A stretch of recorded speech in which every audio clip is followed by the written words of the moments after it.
Started. So welcome to this talk, which is, so you think you can PDB, which is a Python debugger. And please welcome our speaker, Clayton Parker.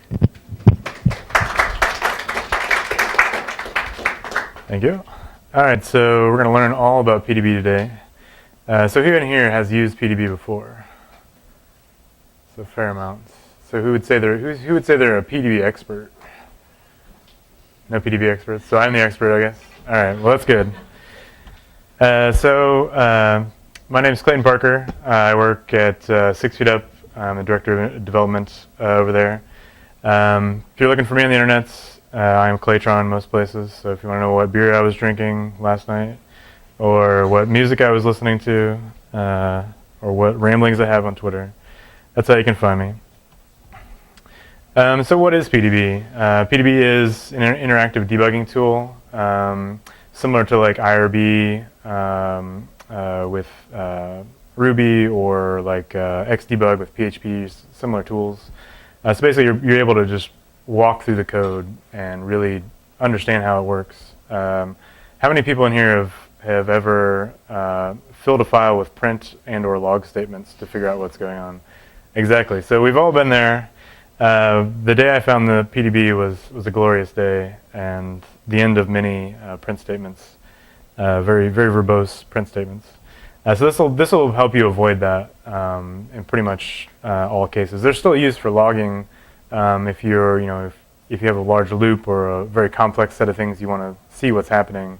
Logging's still good for that. But if you really want to dig in and see what's going on in the code, a much easier option is PDB, and it is pure awesome, in my opinion.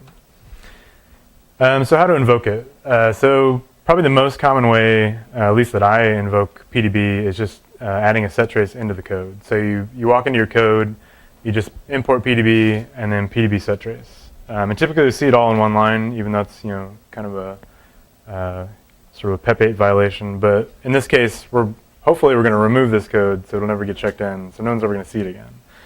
So I just put it in one line. I even have a shortcut in my editor where I just type PDB, hit tab, and it just puts that in there for me, which is nice because I do it a lot. Another way is if you have a script that you're running from the command line, you can actually invoke PDB from the command line on your script. So Python -m says load this module, and then we give it a Python script. So before it even starts the script, it's going to load you into PDB, so you can start debugging your script right away. The Python -m is actually a neat trick to do all kinds of other things, like set up a web server or mail server, or there's a myriad of other things just by doing Python -m, like simple HTTP server, and you have an HTTP server. So it's a really handy trick, especially in this case. If you don't want to go add a PDB, or you want to just start the program and step through the whole thing, that's one way to do it. So let's see how that works. So I have just a Python file here. So I'm going to do Python -m PDB, and then I have, if I can spell it right, I have this fun script. So I just imported, or it just drops this right into PDB at the beginning of the script. And so I can just go through, and it keeps coming back. So once you're done executing that script, it actually drops you back into PDB. So you can keep looping through and debugging over and over again. So that's one way to debug. The other way is to edit the file directly. And like I was saying, I just have a shortcut, so I just type PDB, hit tab. It puts the PDB set trace in there for me. Save the file. Now I'm just going to run it directly. And so now I'm dropped in right at where I put the PDB trace. So that can get you directly to where you want to go. So you don't have to worry about stepping through and doing all the other things. You can just get right into it. There's also other ways. There's ways to do post-mortem debugging, which can be handy.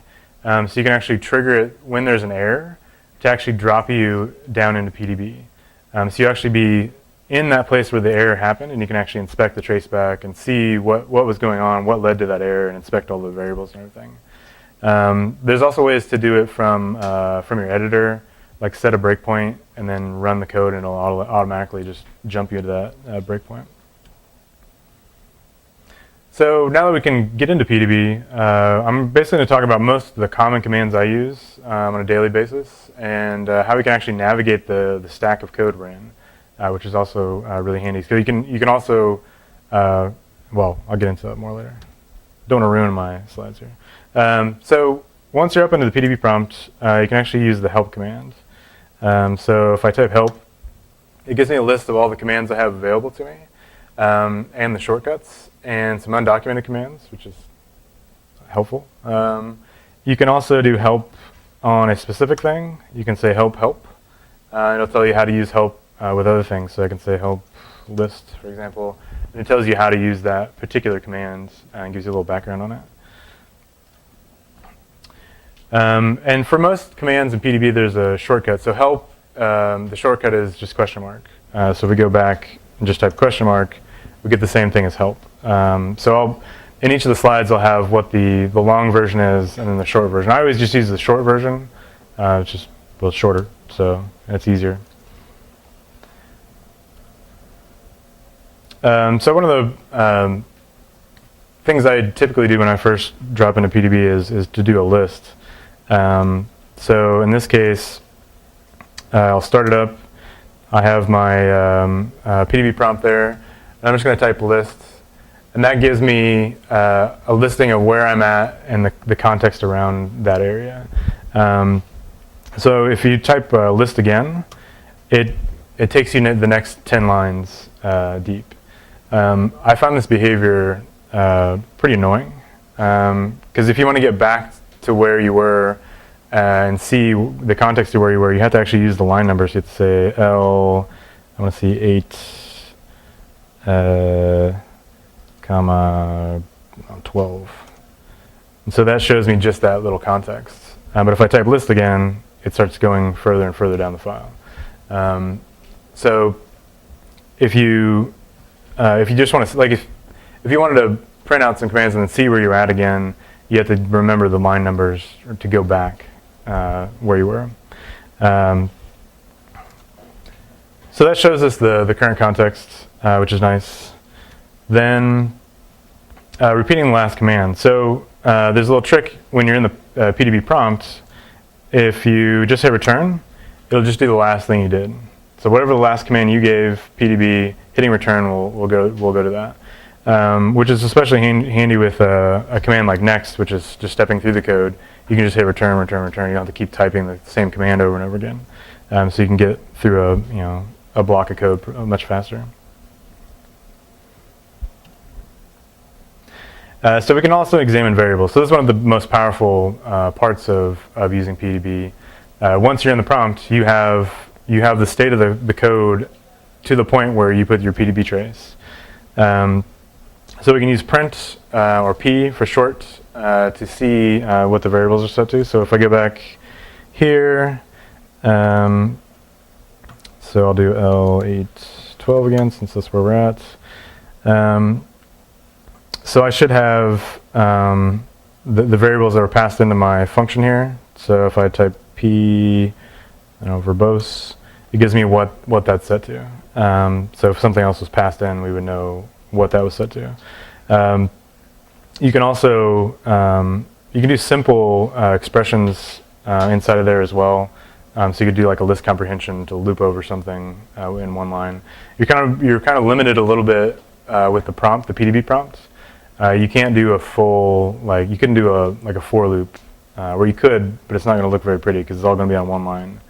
And we're not Rubyists, so we don't do that typically. So so it's a little bit, it can be a little frustrating sometimes when you're trying to debug something or trying to figure out what something is. But most of the time you can get in one line and it works. There's actually a newer feature which I'll show off later which helps out with that a little bit. So that's print. There's also pretty print. So PP for short, which is fun to say and tell people about. So here, an example, just pull up. So I'm just going to create a dictionary real quick. So when I print that out, I get a lot of random stuff. Here, actually, I'll make this a little more useful.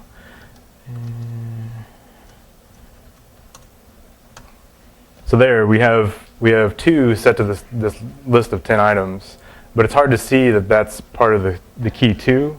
So if you have a dictionary or some other structure like that, you can actually do pp, and then it prints it out nicely.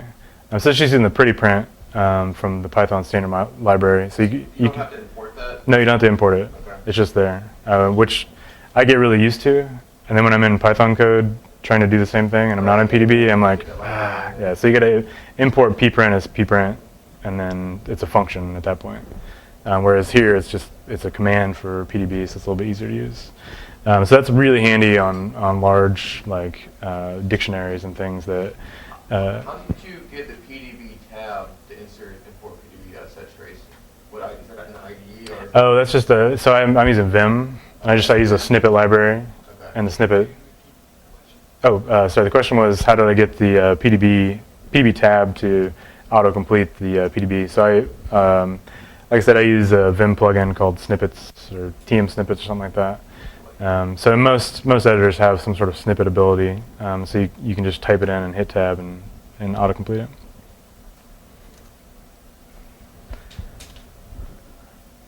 All right, so another very important thing is to go to the next line. So you don't want to be just stuck in that one spot. So if we go back and rerun the script, so I do L to see where we're at. Then I'm going to type in to go to the next line. And so now we've gone down to line 11. So it tells us in the prompt there, we're now on the pushkey script, line 11 in the main function. And it shows you what line it is about to execute. So right now, if I try to print this year, I'm going to get a name error because it's not defined yet. If I go to the next line, then run it again, then I get that variable. And this script, by the way, is something I run on cron to tell me when Fat Thursday has approached, and I can go buy punchki at the bakery, which are the most delicious things ever. I missed it one year. I was like, I can solve this with Python. So it's just a bunch of date util madness. So once we go next, and again, so if we just keep hitting, well, that's the last command. So hit next. So you can just keep hitting return to walk through the file, and then list again to see where we're at. So it's especially helpful for complex logic like this. Like I have a bunch of different variables on this line to know whether to go into this next block of code.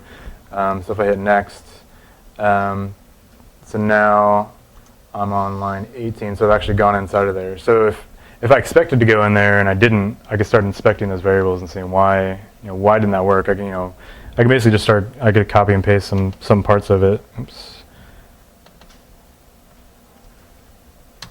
And then evaluate it right there and see what's happening. And one thing I actually didn't put in the presentation is you can actually modify the state of the code as well.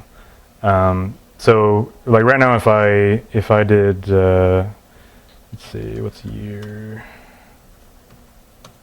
So right now this year is set to 2014. If I try to do this year equals 2015, then print that out.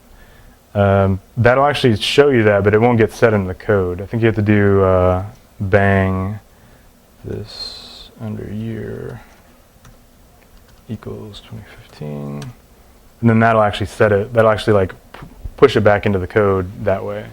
So then you can actually do. There's some really crazy things you can do. You can change the way the code will actually flow and go back in time and go forward in time and do all kinds of crazy stuff. I'm not going to get into that because I've never used it. But if you have that need, that is also an option there. All right, so next. You can also step into a function. So far we've just been going down the code. If you hit a function or something that's calling some module, it's just going to run that line of code and take you to the next line. So if you wanted to actually know what was going on inside of that function, you can use step or S. So if we go back and quit out of that. And actually, I want to show you one other cool thing. So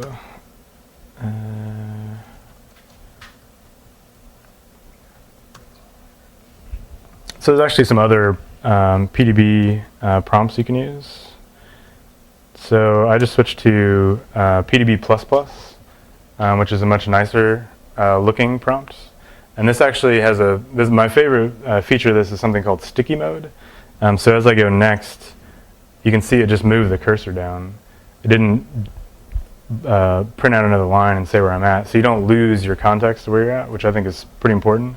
I find myself using a list a lot if I'm stepping through because I'm like, all right, where did I go now? And so here, like if we go into this if statement, we can see it just went right into it. We'd have to list it again to see which part of it went into. And it has syntax highlighting and has all kinds of cool stuff. So what I wanted to do, did I pass it yet? I think I did. Hold on. All right, so I wanted to show step. So one thing you can't do with step is step into something that's calling C extension. So the datetime library is all C code. So if I try to step into it, it just says, nope, we're going to the next line. We're not going to throw you into a C debugger in the middle of Python prompts.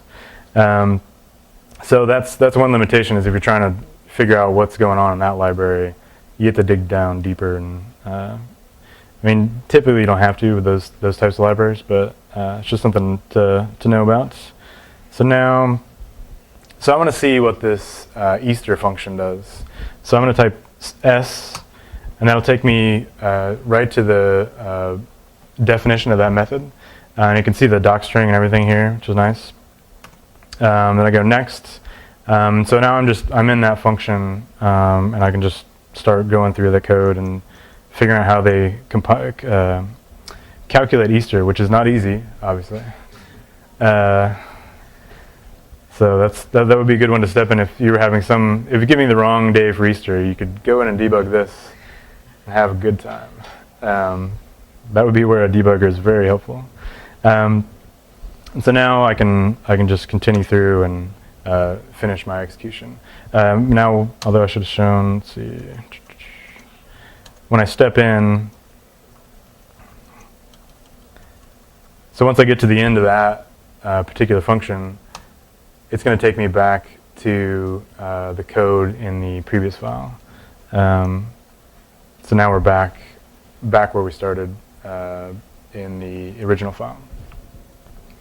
So that's really handy, especially if it's code you don't you don't have in your editor, and you want to step through it. You can get close enough to a place and set a PDB trace, and then start digging down further and finding better stuff.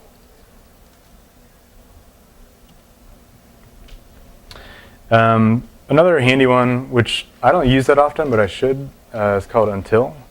What this does is, say you're in a loop of 1,000 things, you keep hitting next, you keep going through the loop. So you'd have to hit next, however many lines times 1,000 to get through that loop.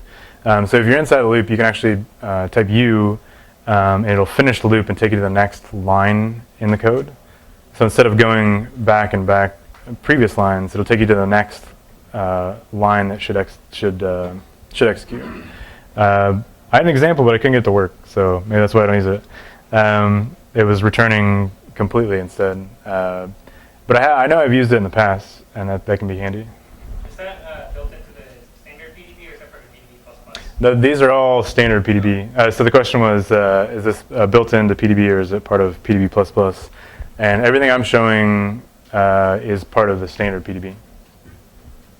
Well, except for the sticky mode, like in the interface there. But other than that, the commands are all the same. So I won't show a demo of that one because I couldn't get it to work. Another handy way to sort of travel through the code is to use return. So once you've stepped into something or you're in some bit of code that you just want to get out of it and get to the next line, instead of hitting next a bunch of times or setting a breakpoint or something, you can actually use return.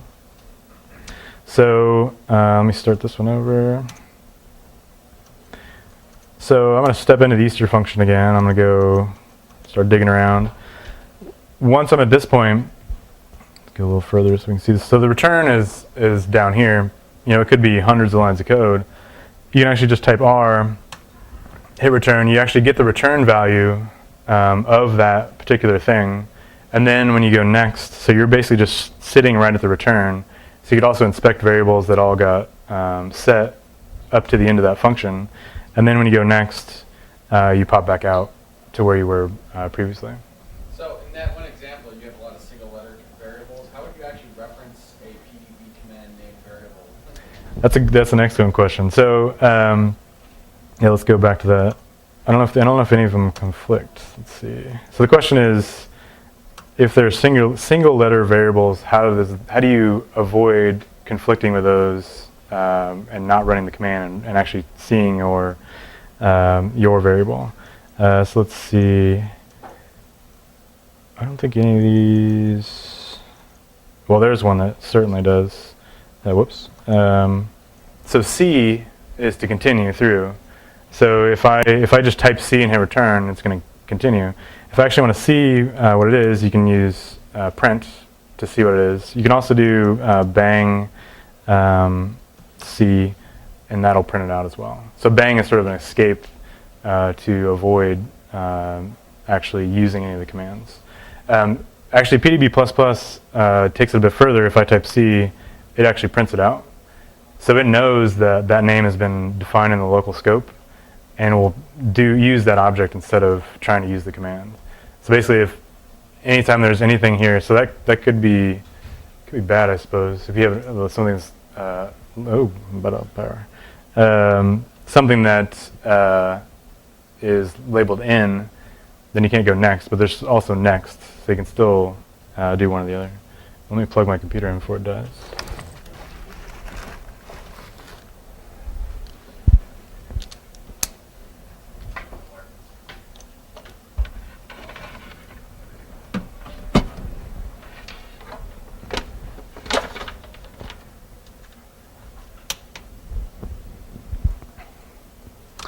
All right. So that was return, also pretty handy. So another one is breakpoints. So when we're adding the set trace, we're sort of setting a breakpoint, but once we do that, we're not actually showing any particular breakpoints. So if you just type B or break, it'll show you the list of breakpoints that are set. So this is when you're in the code and you want to stop at some other place down the line. So say I want to stop at line 18. I would type B18, hit return. So that tells us it sets breakpoint 1 and line 18 in this file. So you can actually set a breakpoint in another file, which I don't typically do because you have to know the whole file name and all that. I usually typically use it if I'm in a function or in some place where I want to get further down the line. So I'm still at line 10. If I continue, normally continue would just take us out of the program. But in this case, we've set a breakpoint, so it takes us to line 18. And then if I type B, it actually shows us that breakpoint is there. We've hit it one time, which is also interesting if you're debugging something and it's something in a loop. You'll realize how many times you've gone through that bit of code, or if it hasn't been hit at all. So it'd be breakpoint hit 0 times or whatever.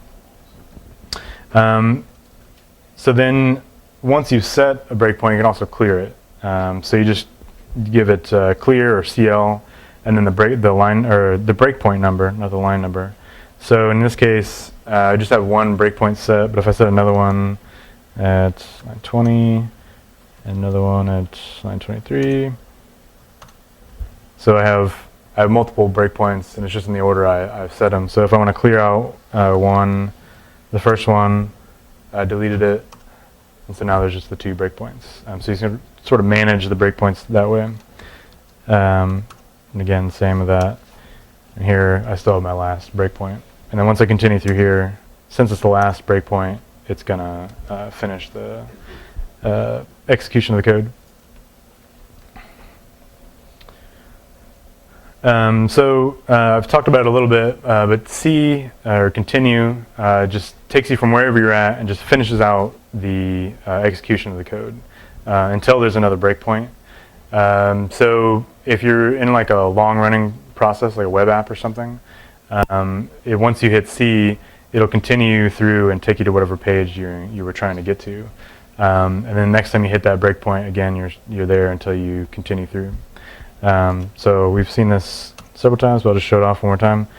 So right now I don't have any breakpoints set, and at the beginning of my code where I have my set trace, when I type C, it just continues out through the code. And so it's not super exciting until I hit it minus V. So it's 206 days until the next push key, just so you know. You mark it on your calendars. So continue, I mean, you'll use it a lot just to basically finish what you're doing. Another really cool thing you can do is set conditional breakpoints. So once you're in the debugger, you can say, I want to set a breakpoint at line 11, you put a comma, and then you give it a Python expression. And so this will evaluate at that line, and if it's true, it'll stop and give you a PDB prompt. If it's not, it'll just continue on. So this is really handy if you're trying to debug something complicated in a loop, and you're inspecting the code, and you're like, well, I wonder what happens if foo is set to bar. Then you can stop right there, analyze everything, and then continue on. So I'll show an example of this. So here, I'm going to set a breakpoint at line, we'll do line 15 randomly, and say this year equals 2013. So actually, let me back up one step here.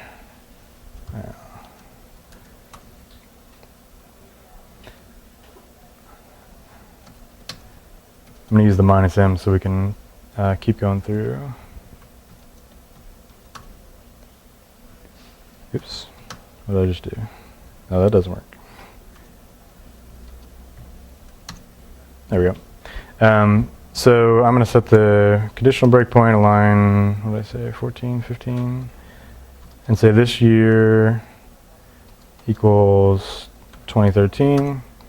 So now when I continue, it just went through the whole code because it didn't hit that breakpoint because that condition wasn't set. And you can actually look at the breakpoints. You can see the breakpoint has been hit one time, but it didn't stop. And it tells you what the condition is to stop only if this year equals 2013. So I could set another breakpoint at line, say, 13, and say this year equals 2014. So that time it stopped at line 13 because the condition was met. And if you look at the breakpoints, you can see they're both were hit one time. So you can actually see that if you put a condition in there and it wasn't working, maybe it didn't even get to that breakpoint. So this would show you that it actually did make it there, but it didn't pass that condition, so it didn't stop for you. So that's a really powerful tool as well. All right. So I mentioned earlier, starting to get ahead of myself, about navigating the stack. So when you are in a PDB prompt, you're actually somewhere in a stack of code, whether it's just a file you ran, or if you're like in a web framework, you may be really deep in the stack somewhere. So you can use where or W to see where you're at in the current stack. So in this one, it's not going to be all that exciting. Because here I'm just in my pushkey.day module, and I'm in the global PDB space because I started with PDB. And let's see if I go, let me put my PDB trace back.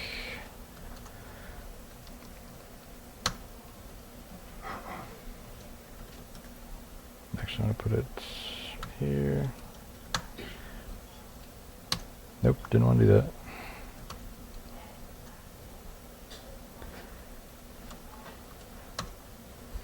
All right, so here I'm going to step into the Easter function.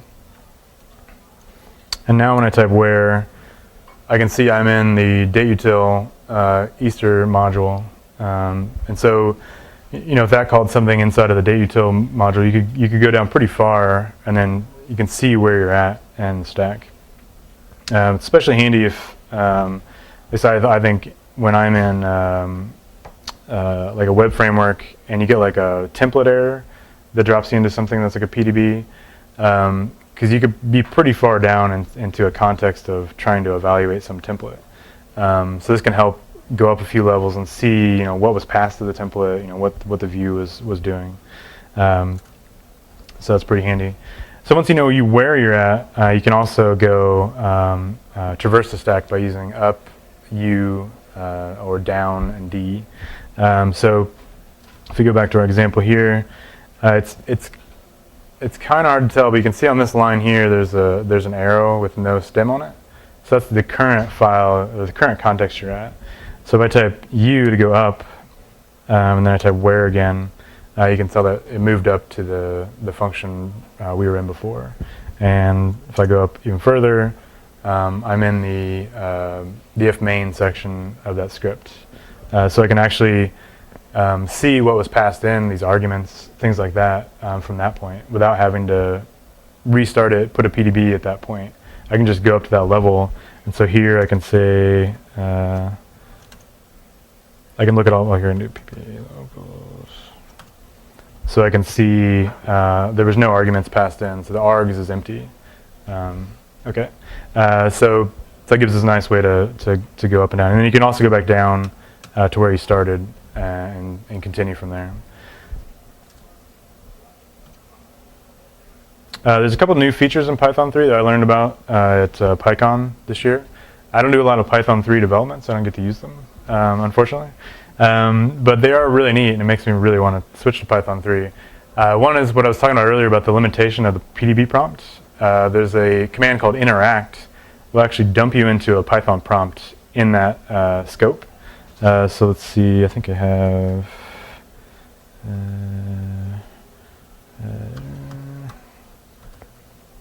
let's see.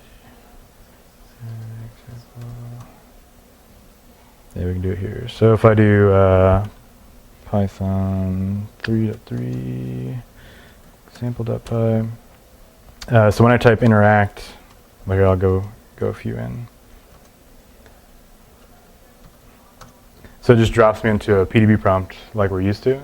And now I can say for I in listing and tips.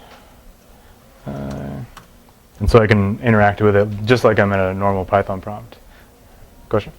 If you're interacting with it, are you able to change variables at that point? Let's see. Let's see. Well, I'm in the loop, so changing that might not be a great idea. Oops. What do we have here? I mean, you could change listing, but that's going to freak it out because you're in the middle of a loop. But I imagine you can. I actually have. Right. Yeah, so if I drop down, let's see, interact. So, what is item? So item equals foobar. Nope, it didn't change it. So you're just inspecting at that point. So now, let's see. So that's one new feature I thought was pretty cool, but I haven't really used it much, obviously, as I just proved. Another one is long list. So before, when we did list, it just shows you the next 10 lines by default. And it'll show you the next 10, and you can tell it arranged to show you. Long list actually shows you the function you're in. So here, so if I just type list, well, I'm at the end of the file, but if I type long list, whatever the context I'm in, it shows me that whole function. So you have to go back and look, where did that function start? Because you may be even at a PDB or a breakpoint where you don't even know where the beginning of it is. So you have to like kind of hunt upwards with list until you find the beginning of it. And then you can list out where you want. So in Python 3, they've added this long list function, or command, which is really nice. Is that method level or class level? I believe it's method level. The question was, is it method or class level? I believe it's method level. So just the current method. And well, let's see. Oh, current function or frame. That's what it says. All right. Then if we want to get out of the debugger, we can actually do Q. So I've done it a few times. Like in this case, I'm at the end of the execution, but if I type Q, it just quits out of the debugger instead of continuing execution.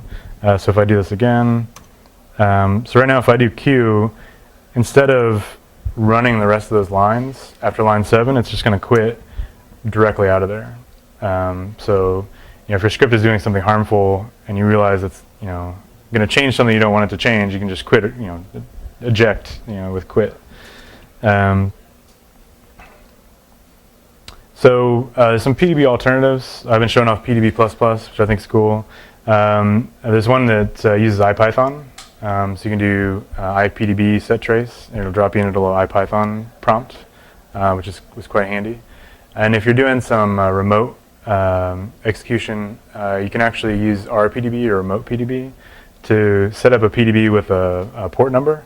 You can actually then connect that and then debug from remote, which is pretty handy. So if you're doing something like with workers or something like that, you can actually connect into that.